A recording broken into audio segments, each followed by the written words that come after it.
By the time I'm getting home, my roommates are just waking up, and I'm like sweaty and accomplished, right? Like I've already done something with my day.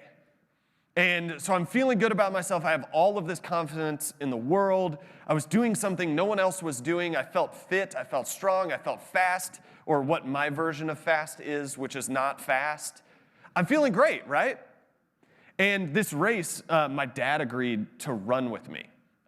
Just to prove that he could still do it. He was actually the year that he turned 50. He's like, I'm just going to run the half marathon with you to prove that I can still do it. And all throughout my life growing up, my dad ran marathons. I remember like going, and I was still in a stroller, I would go and we would watch him run marathons. And so as we're getting closer to this race, my dad's given me all of the advice on how to do this thing. Like, these are the mile markers where you're drinking water. These are the mile markers where you're drinking Gatorade. Like, you're gonna take a goo at this mile. And like, he's just given me everything that he had like amassed over all of these years. But the most important one, or the most noteworthy for me, is that when you run a marathon or you run a half marathon, you start, unless you're like world class, start a pace group back of what you would normally run. So if you're somebody who runs an 8-minute mile, start in the 8:30 pace group or the 9-minute mile pace group.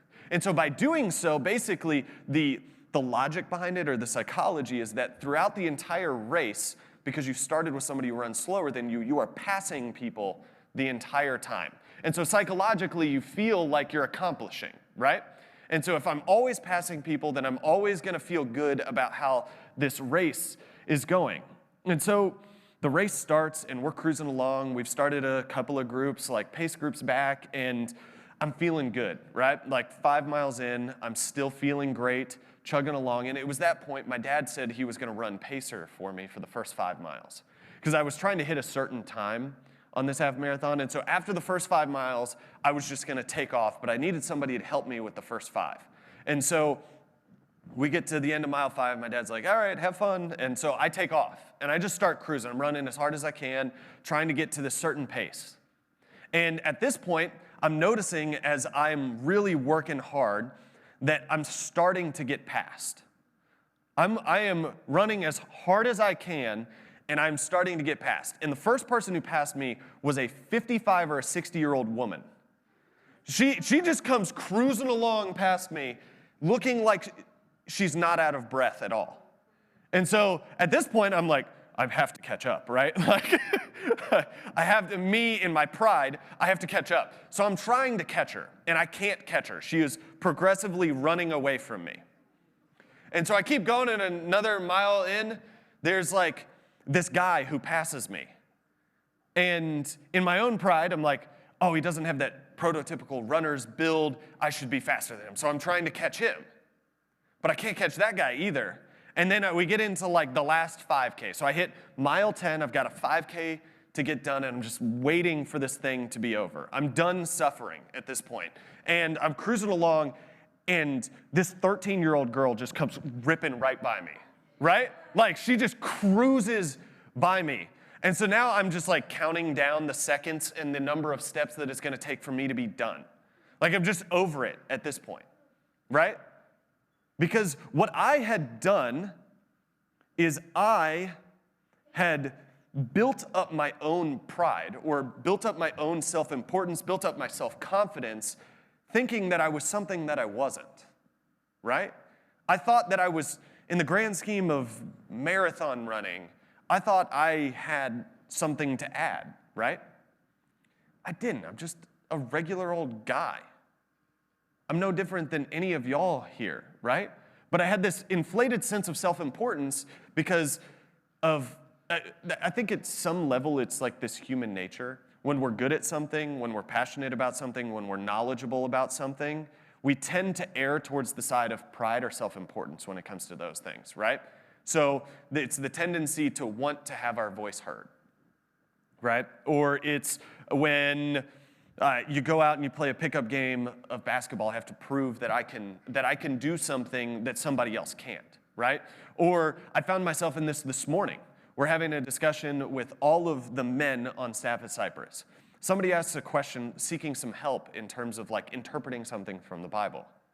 And so I feel the need in my own pride to pipe up, to have something to add to the conversation, right? And so we all kind of fall into those sorts of traps on a regular basis because we all want to have value. We want to add value to whatever is going on. And so that race for me was an incredibly humbling experience. That experience taught me so much about really life as a whole. And it helped me in my own pride to take my head out of the clouds of self-importance and to really view myself with a level of humility, to be able to look at the people around me and to not think of myself as any better than those people, or to sit up on my high horse and to make judgments about people. And so it was a very seminal moment for me as like a 20-year-old guy to have this sort of running experience. And our culture today is a culture where, quite frankly, the proud reign. Where the proud reign, where if you, like confidence is one of the most highly valued or sought after characteristics. And so if you are someone who has a high level of confidence, then you have a high level of implied importance. Or if you have the most confidence, then you're the king in the social circle, right? Or if you have the loudest voice, then people believe that what you have to say is true. And it's this idea that when we enter into these spaces wanting to prove ourselves of having enough worth or value or addition to whatever is going on. And if you don't feel confident, then you should just fake it till you make it, right? That is what we're told. And so it's all about how you carry yourself. And so culture teaches us that those who walk into a room and command the room, those who walk into the room and command attention, those are the people who are going to succeed. Those are the people who are going to be important. And if you're not on board, then you basically need to get out of the way, right? The culture, kind of the pervasive ideology of the day is lead, follow, or get out of the way. And those are sort of the camps that we fall into. And so as a society and as a culture, I think that we fall into this inflated sense of self-importance because we're always posturing ourselves, right, against the people around us. We're always trying to find our place, and we're always trying to find where we have a level of importance in those social situations, right? And so to be the best, you have to believe that you're the best. It's like that classic athlete mentality, right?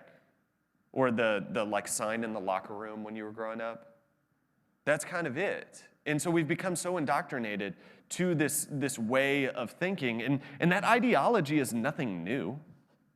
That perspective can be seen throughout history for thousands of years, right? If we were to critically look at the civilizations throughout the Bible, for example, that sort of self-importance and pride is what led to the downfall of so many kings and of entire civilizations, right? And so, for example, you look at the Pharaoh during the Exodus, right? In his own arrogance, in his own pride, he refuses to let the Israelite people go, and it costs all of Israel their firstborn, right? And then in his pursuit of them, his unwillingness to let them go, he loses all of his soldiers as the Red Sea crashes down on top of them.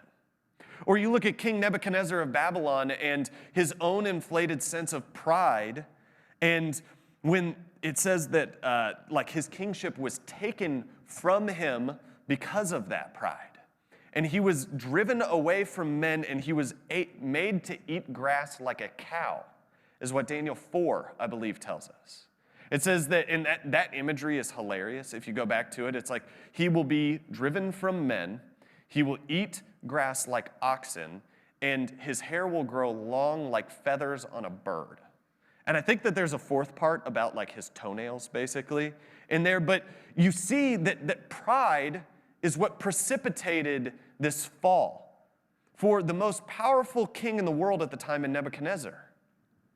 And what we have seen over the past few weeks in looking at Jesus' interactions with the Pharisees is really most of Jesus' teaching, rebuking, and correcting comes in the form of being directed at the Pharisees' own false sense of self-importance and at their pride.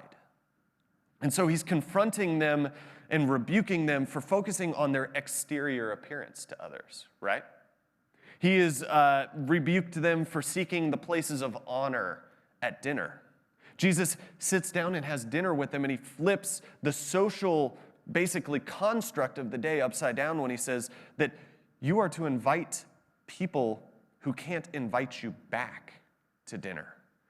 That dinners are not a way for you to posture yourself socially, but rather it's to meet the needs of others.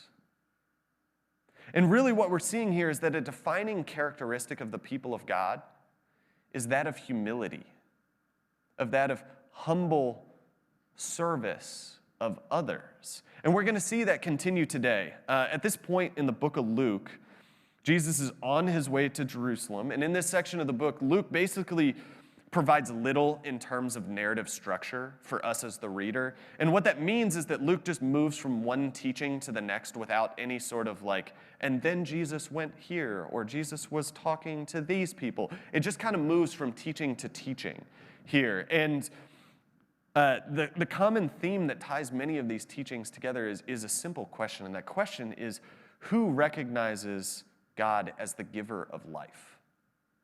Who, and really you could even shorten that and say, who recognizes God?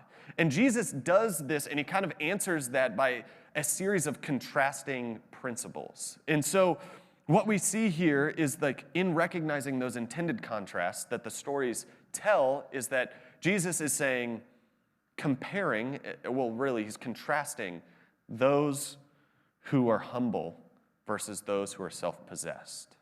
He's comparing those who have faith and those who don't. He is comparing those who serve the needy and those who are a barrier to those needs being met.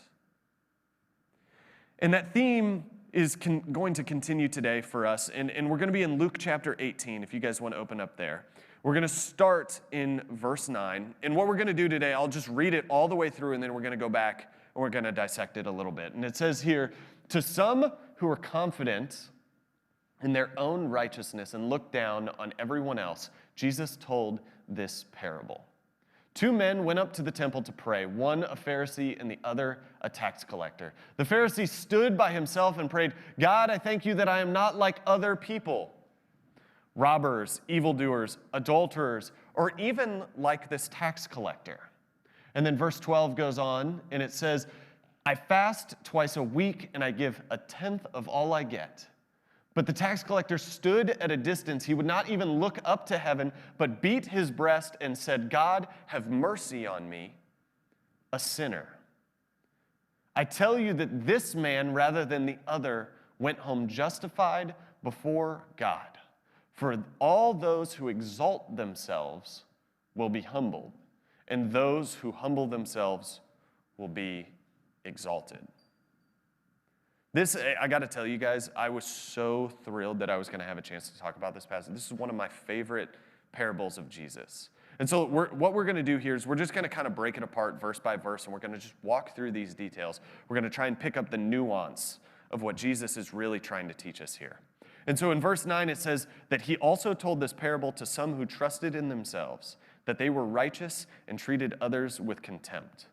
Luke often warns the target of Jesus' parables. He kind of tells the reader that right up front, like who is this directed at? And the same thing is true here. Luke tells us that this is directed towards those who are self-righteous, first and foremost, those who are self-possessed and self-important, able at least in their own minds to be righteous before God, right?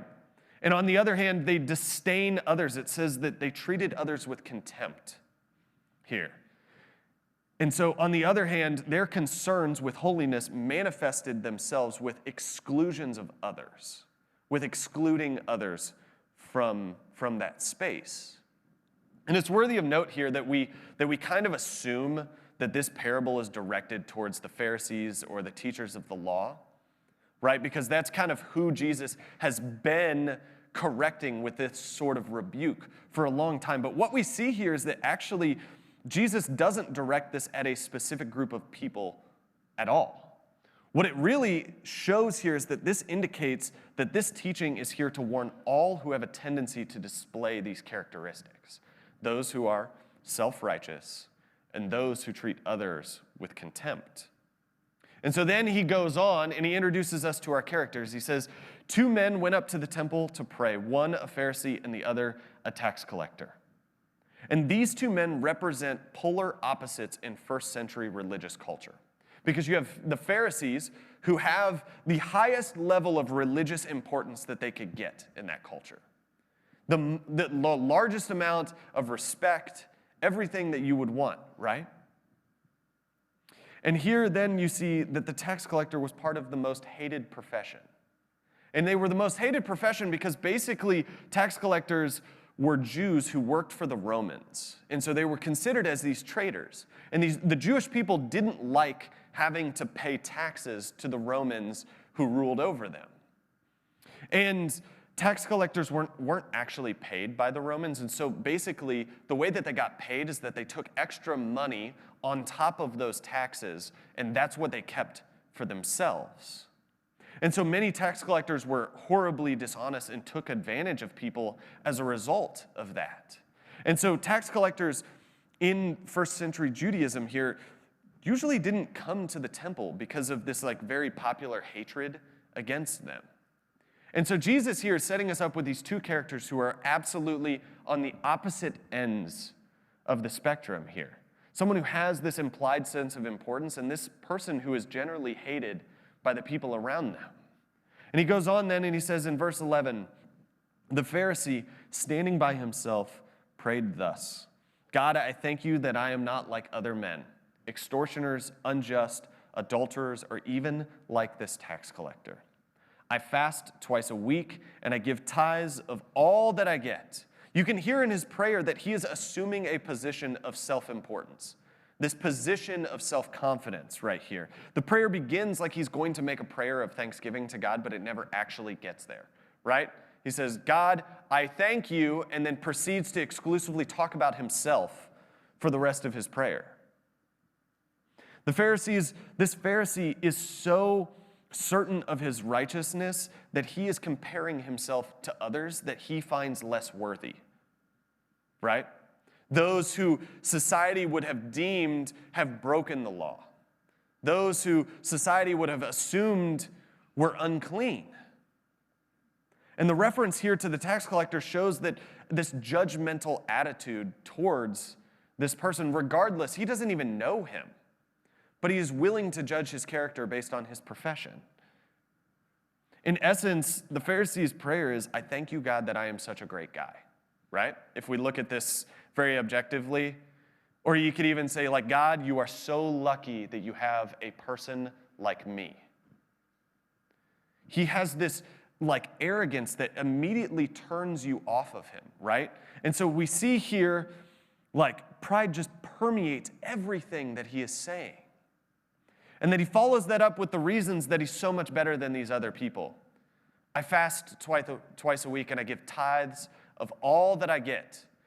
Look at me because I am doing all of the religious things that I'm supposed to do.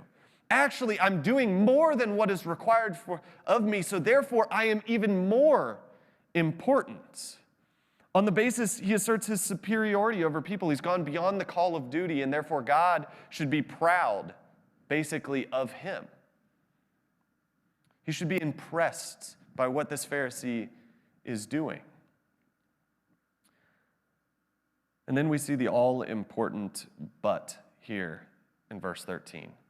But the tax collector, standing far off, would not even lift his eyes to heaven, but beat his breast, saying, God, have mercy on me, a sinner. In the prayer of the tax collector, we see the exact opposite of the Pharisee.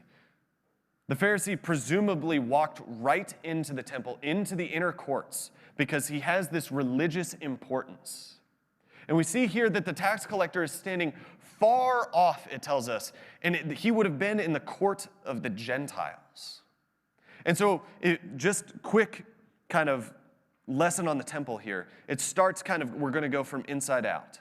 You've got the Holy of Holies, then you have the holy place, then you have the court of priests, then you have the court of Israel, which included Jewish men, then you had the court of women, and all of these were inside of the temple walls. And these would have been considered the inner courts because you had to be Jewish to enter any of these places.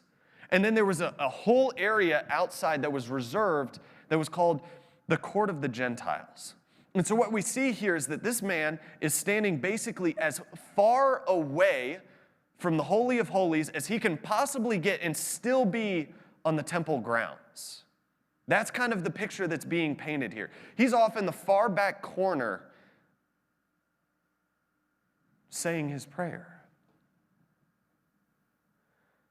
And this distance in his posture before God shows that he understands his own unworthiness to come before God. What we see here is that he doesn't even lift his eyes to heaven, but he beats his breast. This is a position of shame, and it's a position of humility before God. His words show for us this timidity and this shame in coming before a perfect and holy God. His prayer is a plea for mercy from him who is a self-confessed sinner in this moment. In this prayer, we see no note of comparison like we did with the Pharisee. He's focused only on himself. He's concerned in only dealing with his own stuff, with his own spiritual health, and he knows that the only way to do so is to throw himself on God's mercy. And Jesus says in verse 14, I tell you, this man went down to his house justified rather than the other. For everyone who exalts himself will be humbled, but the one who humbles himself will be exalted. The phrase here at the beginning of verse 14, I tell you, or I say to you, other translations will say, often signals that a significant conclusion is coming from Jesus. Jesus says that the tax collector went down from the temple justified before God. In another contrast, Jesus specifically says that this tax collector was justified and that Pharisee was not. Jesus is saying that position in the temple means nothing. Rather, it is the position of the heart that means everything. The tax collector is assumed to be by society to be God's enemy, whereas the Pharisee is assumed to be holy before God. And the Pharisee does not see himself as actively opposed to God, but it's in his pride that Jesus criticizes him. The Pharisee is quick to judge others and is supremely confident of his own righteousness. Thinking he knows the truth, the Pharisee is proud and he's deceived. He doesn't find truth. God's acceptance of the tax collector shows the kind of attitude that God responds to and wants out of his people for us. And it's worth noting again, and we've talked about this a lot in the book of Luke, that a person of low social status is again used by Jesus to demonstrate how we are to follow him. We've talked about this from the beginning, that Luke finds it so important that we as the reader understand that Jesus is the Messiah who passionately sought the redemption of the poor, the sick, the downtrodden, the outcast, and even, in the case of the tax collector, the most hated person in society. And the ultimate question we have to answer when we're looking at this parable is, what attitude does God commend? What attitude does God commend? Jesus' contrast between the Pharisee and the tax collector provides that answer for us. Humility before God and confidence in God's mercy, not our own personal merit, brings acceptance from God. God desires humility, plain and simple. And we can define humility by understanding the gap between our own personal goodness and God's goodness, right? That we do not confuse our goodness to be equal to that of God's goodness, but we understand ourselves in great need because our own personal goodness is lacking. And this is demonstrated perfectly for us through these two perspectives. We have the proud and we have the proud and self-righteous, and we have the humble and contrite. And so the contrast is seen in a variety of ways. The first one is that the men use different approaches in coming to God.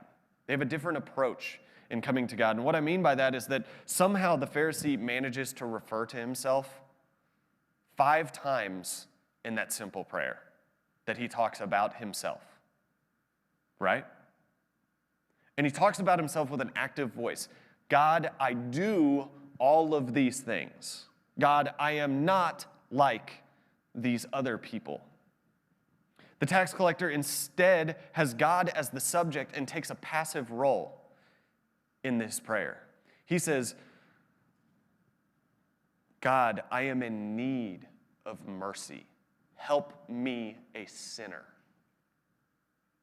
The Pharisee sees his own achievements as abundantly fulfilling the law. So he believes that he is better than other people.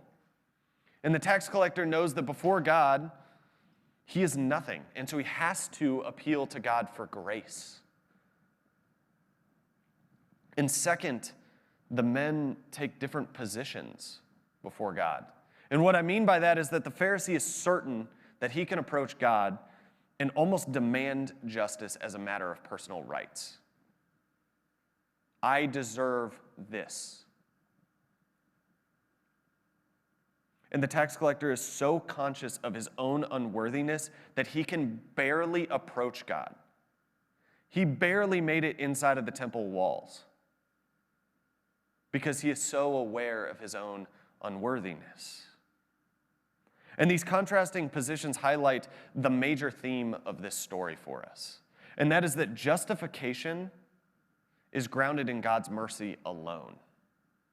Justification is grounded in God's mercy alone. And justification is critical for us to define and to understand because the word justification is really one of the main theological principles around which the Christian faith is built. And what we see in this story is that justification involves our standing before God rather than moral perfection or even good moral character. Justification involves our standing with God rather than what we do for God. The Pharisee clearly possessed a better moral character than the tax collector, at least from the perspective of society, right? He says that he's not a thief, he's not an evildoer, he's not an adulterer, he doesn't take people's money when he refers to the tax collector. He kept the law outwardly far better than the tax collector, yet we see that the tax collector is declared justified. The tax collector, not the holy, self-righteous person. Jesus shows us that justification involves the forgiveness of our sins, right? Which presumably in the case of the tax collector is a lot. It involves the forgiveness of sins, but justification also bestows a standing. And what I mean by that is that the tax collector is declared righteous, right? And it's not a righteousness based on his own ability. It's not a righteousness on what he brings to the table, but it's something that is given to him by Jesus alone. And the result of this declared righteousness is that the tax collector can stand before a perfect God as holy and blameless, that he is forgiven. And the same justification that the tax collector received is offered to us as well. It's offered to us by Jesus through his death on a cross, atoning for our sins, bearing the weight of my sins and your sins. And as a result, we too have the ability to walk before a perfect God as holy and blameless. And what God sees in that is that he sees us through the lens of Jesus' work, and he declares us righteous. And Paul understands this to incredible depths, and really we get a lot of our theology of justification from Paul's writings. But here in Romans 3, he says in a very succinct way, all have sinned and fall short of the glory of God. He starts with a declarative statement here. All have sinned and fall short of the glory of God. And all are justified freely by his grace through the redemption that came by Jesus Christ. That's the definition of justification right there. That's it. That it's by God's work, not our own. I had a friend share this parable with me when I was I can't remember. It was either when I was a sophomore or a junior in college at this time. And at the time, and maybe he still is, he was praying this prayer of the tax collector every day. When he would go and he would have his personal time with the Lord, he would go and he would pray the prayer of the tax collector to start that time every single day. And one day we're meeting and he is just raving about what it has done in his life. Raving about all of the fruit that he has seen from this prayer. And so I go home and I say, well, man, I might as well try it. And I prayed the prayer of this tax collector for over 2 years, every day. Every day I prayed this prayer and I would journal. I would just write. Whatever the Lord laid on my heart, I would write. And so I would come before him and I would enter into my time with God and I would just say, God, have mercy on me, a sinner. And it was the most growing thing that happened in those 2+ years of my life was this prayer. And I think that there are two important things that it did in my life that I would offer to you guys. And they're simple principles that we've already kind of looked at tonight. But the first of which is that when I prayed that prayer, it put me in a position to approach God in humility every day. When I prayed that prayer, it put me in a position to approach God out of humility every day. Because I had to, when I prayed that prayer, there's no kind of getting around recognizing your own sinfulness and your brokenness and the things that you've done to hurt other people. You can't pray that and mean it and not come to terms with your own stuff. Right? And in view of those shortcomings and failures, I couldn't view myself more highly than I ought, right? I can't enter into a time with God praying that prayer and be prideful. And as a result, I was approaching God with a great need, understanding my great need for his grace and his mercy alone. Because what I was seeing is that as I approached God, because I saw my own sinfulness, I saw my own undeserving nature for his grace, and it put me in a position to receive it. And the second thing that it taught me is that it allowed me to recognize God's grace and mercy in my life on a daily basis. Because that is our position before God. That we are fully dependent upon him because we don't have any righteousness of our own. Because we can't do enough or bring enough to the table to be declared righteous before God. That it's only by his work that we come into relationship with him. And so it puts you in a position of understanding your need, right? And so for me, it dealt with my approach to God, coming to God in humility. And then the second thing that it did is it showed me my great need for God, my position before God. And as we talked about with kind of the definition of humility, the kind of the gap between my own goodness and God's goodness, that becomes incredibly apparent.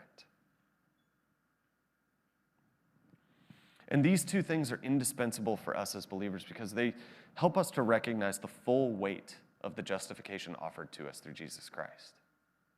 They help us to understand the significance of Jesus' work on the cross. That we are sinful and broken and messed up human beings, and yet God made a way for us. And it puts us in a position of great need of that grace. To come before God recognizing that we're never going to get there on our own. And we talked about this past weekend, when we understand this, when we understand maybe the heaviness of our own brokenness, of our own sinfulness, of the things that we all have in our lives, and we respond to the gift that Jesus has given us, man, it only puts us in a position of gratitude, right? It only places us in a position where we can have the correct perspective to view the things that God is giving us in our life. It puts us in a place where we can be thankful for all of the blessings and all of the things.